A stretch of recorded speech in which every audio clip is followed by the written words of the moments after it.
ఈ భూమి మీద పుట్టిన జీవరాశుల్లో మనుషులు మాత్రమే జాతి, కులం, మతం అంటూ పట్టించుకుంటూ ఉంటారు. కానీ జంతువులు అలా కాదు.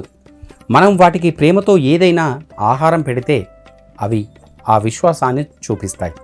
కానీ మనుషులు జంతువుల విషయంలో కఠినంగా వ్యవహరిస్తూ ఉంటారు.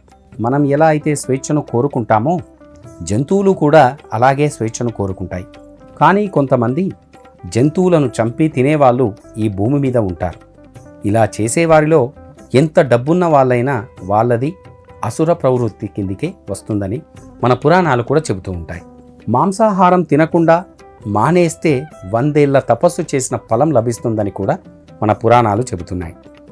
ఒక ప్రాణిని హింసించి వాటిని చంపి తినడం మానవ జన్మలో రాయలేదని కూడా శాస్త్రాలు చెబుతున్నాయి.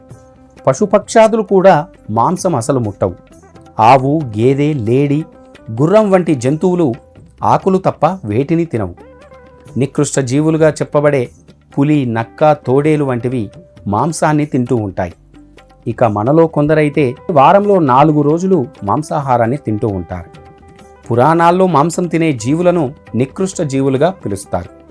హిందూ శాస్త్ర ప్రకారం మానవ జన్మ ఎత్తినప్పుడు జంతువులను హింసించరాదని శాస్త్రాలు కూడా చెబుతూ ఉన్నాయి.